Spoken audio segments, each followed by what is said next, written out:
Andito nga tayo sa Santa Elena Divisoria at makikita ninyo maraming taong dumadaan dito sa kahabaan ng kalsada. Kabi-kabila rin yung mga fruit stall.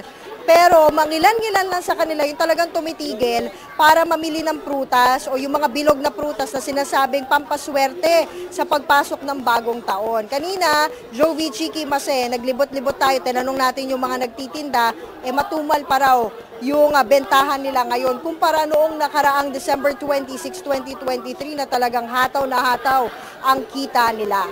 Jovi, Chiki, Mase? Pero kasi Ria, Thursday pa lang, syempre kung ako yung bibili, mag-worry ako, baka mabulok siya by the time na magme-medianoche na. Pero tips na, pakibigyan na rin ng tips yung ating mga kapatid. Ano ba yung prutas na pwede nilang bilhin as early as now na mukhang tatagal naman hanggang medianoche?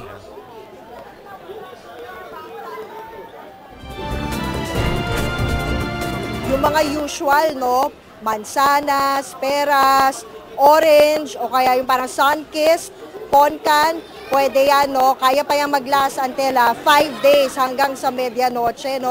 Actually, yung prutas, basta maayos lang yung pagpasok natin sa mga refrigerator. Ako personal ang ginagawa ko, binabalot ko sila sa papel, like yung mga used brown bag, para yung moisture, hindi talaga siya. Kasi minsan yung moisture, yun yung nagpapabulok, no? Pero balikan ko lang, Mase, no? Sabi mo kasi December 26 pa lang, no? Pero sa paglilibot natin, hindi lang dito sa Divisoria, but even sa Quiapo, Maynila, isa ang sinasabi nila.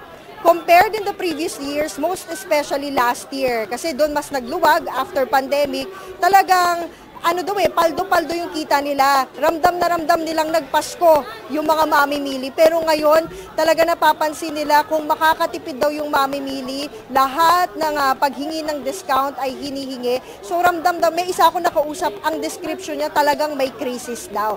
Kaya nagtanong-tanong din tayo sa mga presyo. Hindi biro yung presyo, Mase, ha? Kasi kanina, naghahanap ako, paano ko makukompleto yung 12 klase ng bilog na prutas?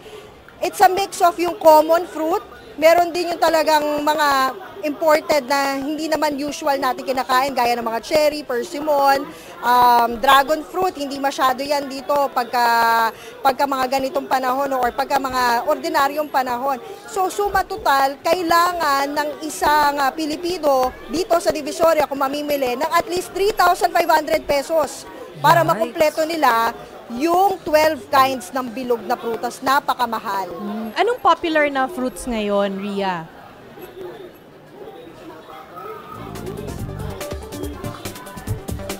Ngayon, common sa halos lahat ng fruit stall na nakita natin, peras, mansanas, ubas, may lemon din. Siyempre, yung iba't ibang poncan, cat-cat, orange, sun-kissed, pomelo, meron din, melon. Yan, yung mga usual na bilog, no? Yung mga parang pwedeng add-on na medyo pricey, yung nabanggit ko kanina, yung mga persimmon, dragon fruit, meron din pomegranate, at saka yung cherry, mahal ng cherry. Ay naman, magkano cherry dyan? Kasi sa mga supermarket, di rin ako makabili. Maabot na mga 800 mahigit, 800 pesos mahigit, ni wala pa atang 1/4.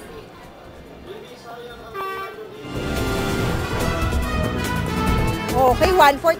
Mahal talaga sa supermarket. Dito, masasabi nating mura-mura. 1,500 per kilo ang cherry.